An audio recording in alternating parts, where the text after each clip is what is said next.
Hello everybody, welcome back to another episode of The Takeaway. My name is Phil, and again we're here with Paul, who got to preach in our Romans 8 series, and we are in part 6 of this 8-part series.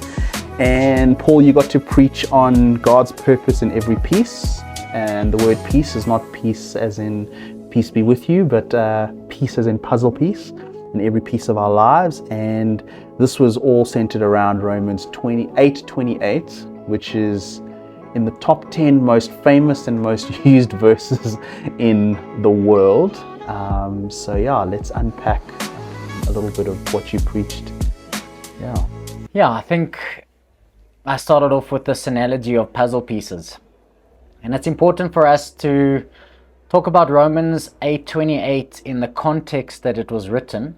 And for those of you who have not listened to last week's sermon, it's important to get the context of creation groaning, we are groaning, and the Spirit is groaning, because it's in that context of groaning and suffering and labor pains and birth pains that he comes out with Romans 8:28. Yeah. And it starts off with, and we know. And it's important that and we know is in the correct context. But for many of us, we take this verse that we know well, and I said often life feels like puzzle pieces, where you don't see how this is all fitting together. There is suffering, there is pain, things that people have done to us and mistakes that we have made. And often with this verse, and I will confess that as a pastor, it's often a verse that I try and comfort people with by saying, don't worry, God's going to work this all out for his good. And unfortunately, I have defined good as being this picture of happiness and comfort and no suffering.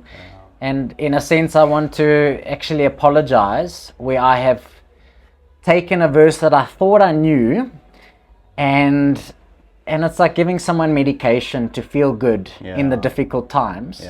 But actually, what you'll see is he says, and he takes all things to work together for the good, and that good is actually described and defined in verse 29. And it talks about being predestined to be conformed to the image of Jesus. So I had this beautiful picture, if you haven't seen it, of puzzle pieces that end up with a puzzle that's got a rainbow and a sunset, and it looks like comfort and joy. And then I had a picture of those puzzle pieces and a picture of Jesus. And that's what God working all things together for the good. It is that ultimate picture of being predestined to being conformed into the image of Jesus. So that was kind of the main line, the main thrust of what I came to say. And we can unpackage it a little bit more as we talk a little bit more about it. So kind of I mentioned that it's probably one of the most quoted verses. Why do you think this verse resonates with Christians so much? Because we want a life where there is no suffering and pain. We long for the outcome to be our comfort and our happiness. So if we're honest, many people come to church because they want an easier life. They've been promised that God's going to bless you and give you all this money and you'll be free from suffering and pain. But Jesus said it. He said, in this life you'll have trouble. So when you go through a trouble, sometimes we try and hope that all things will work together for my good. And again, it's that picture of comfort and happiness. But I want to say something very important today, that God needs to be the subject of Romans 8:28. And for example, like the RSV says, in everything, God works for good with those who love him. God has to be the subject because he is the one that ultimately can redeem every circumstance and conform us to the image of Jesus. My problem is many people will talk about karma. They will talk about a muti they took, or someone that gave them something, or yin yang, and they think my good works are going to balance out the bad things. And the emphasis is on all things working out, and the emphasis should be on God. God is the one that works all things together for good. And remember, the good is not comfort and happiness. The good is being conformed, predestined to be conformed to the image of Jesus. So that's why we love this verse, because I have comforted many people, people that have been diagnosed with cancer, disease, they've had a house robbery, they've lost a child, and you kind of are going, don't worry, God's going to make it all turn out okay. But the problem comes is when things don't turn out okay. And in this life you suffer and you don't get your breakthrough this side of heaven. It's very easy for us to go, God, well, how did you not create that beautiful puzzle picture for me? But it's part of the bigger redemptive story. That includes the birth pains, the labor pains, the groaning for the new creation that's breaking in. Not me being the main character of the story. I am not The center, the main character. God is, and what He's doing on the earth, and we get to allow His Spirit to work in us. So it reminds me of one of my favorite verses, because it was drilled into me through a very tough 2 weeks. We did orientation for a Bible college in 2008, and it's James 3 verse 6. Consider it pure joy, brothers, when you face trials of many kind, for the testing of your faith, it produces endurance and like long suffering. And so it's like, as that doesn't sound comforting, but it is quite comforting. It was something to rejoice when you're facing trials. Exactly. It's like, you think you have to smile, and it's not happiness or just, it's joy. It's pure joy, and like joy is found in Christ. And so that verse is pointing us, just like you said, that the focus is God, not us. And so we consider it pure joys when we face trials of many kinds, because we know that, God, you're working something in me, you're working something through me, and the ultimate goal is that I become conformed to Christ. And so, speaking of being conformed to the image of Christ, why is this such an important shift in how we understand this verse? In verse 29, it says that, we're being conformed to the image of Christ. Why would you say that that's an important verse for us to understand? Because I would like you to ask a different question. I don't want you to ask God, why me? Why is it happening to me? I don't want you to ask God, just get me out of it as quickly as possible. I want you to ask the question, God, how are you using this present suffering, this present circumstance to conform me into the image of Jesus? And often this conforming happens in the valleys and the dark places. We always talk about, we all want to live on the mountaintop. When God's presence is near, life is good, the sun is out. But it's in the valley that God does the deepest work in us. And one of my takeaway points is everything is redeemable, that God is able, nothing is wasted. So when we're going through the tough time, my question that I want you to ask is, God, how are you using this to shape me into the image of Jesus? If that is the blueprint that when God had in mind. So in verse 30, He's going to give a whole bunch of words that is described as this golden chain. So He talks about, for those He foreknew, and to foreknew someone, I don't know how to say that. When He foreknew someone, it's this picture of like a parent adopting a child. You get their file, you get their picture, you start loving them before they even get to meet you and know you. So God foreknew who of those would choose Him. Because He's all-knowing. So He's love. He's given us a free will, but He's a God that knows the beginning from the end. So before I ever got to meet God, God already put His covenant love on us. So for those He foreknew, and then this word predestined, and this word predestined doesn't just talk about predestined to go to heaven. We love going, has God chosen some to go to heaven and others not to go to heaven? God sees it all. So He already knows. He knows we're going to have this conversation today. But Romans 8 verse 29 says, you have been predestined. It's like an architect with a plan, an already defined purpose for what your life is going to look like, to be conformed into the image of Jesus. That's what you have predestined to look like. That is the purpose. So foreknew, predestined, He talks about being called. And if any of you have been in a class where a teacher calls you by name, it's not just a general call, he calls you by name. Yeah. There was a time when I remember when God's Spirit was calling me to respond to this invitation to follow him and to go after him. So he, for those he foreknew, he predestined, he called, and then the beautiful picture, this courtroom language. This was part 1, Romans 8 verse 1. There is now therefore no condemnation for those who are in Christ. You are in right standing with God because of his Spirit living inside of us, because of what Jesus has done. And then the picture of being glorified. It's this future thing that we can put our confidence in, that we will share in his glory. Yeah. The resurrected life, the new creation breaking in, no longer sin and pain and suffering and the brokenness of this world shaping who we are. We'll get to share in that beautiful picture of a caterpillar and a butterfly. We are still in the caterpillar stage where one day we will be glorified.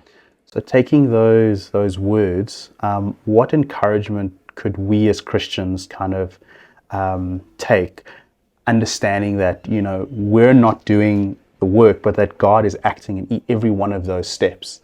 What's the encouragement for us to understand, okay, cool, you know, God is working in our, you know, the foreknown, the predestined, the called, the justified, and the glorified.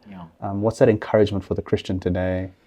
Yeah, I think we're very quick to blame God because of free will and sin. Yeah. We often go, God, why would you allow that to happen to me? Yeah. Why would you allow that person to hurt me, to wrong me? And so often we do not allow God to work in those difficult circumstances. Yeah. And to say, God, if nothing is wasted, you can redeem this and you can use it to shape the image of Jesus in me. And you know, as I said, we love this verse because it's trying to create a fairy tale ending to our stories. But the picture that Jesus had in mind, that Paul has in mind, is the picture of being conformed to the image of his Son. So as a church, let's do away with prosperity preaching, that God is just interested in your happiness and your comfort. No, he doesn't just want to rescue you. He doesn't just want to forgive you. He wants to transform you. And we live in a broken world, and God is aware of it. And so I guess going back to your question is, we have to open ourselves to allow God to work in the mess of this world, so that we can partner with him in healing us, restoring us, setting us free. But I think many people have turned away from God, saying, God, how could you do this to me? How could you allow this? As though God is the cause of your suffering. No, he uses the suffering of this world, the brokenness of this world, to ultimately for his good. And that's what Romans 8:28 is all about. Yeah. You alluded to that verse in John, I think it's John 16, about in this world we will have troubles, but take heart, for I've overcome the world. So for someone that's listening, watching, and they're walking through a difficult season, what hope does Romans 8:28 to 30 kind of offer them, in the sense of their right now, where they're not seeing maybe this hope, they maybe not understanding God working in the situation? What is that encouragement that these three verses actually offer them? I put up a table. On one side, it's how we read Romans 8 versus, I think, what Paul is actually saying. Yeah. How I used to read it is, God makes everything turn out well for me. Yeah. Instead of saying God works through everything to fulfill his redemptive plan. Yeah. So it's this picture of good equaling happiness and comfort, where good talks about becoming like Jesus.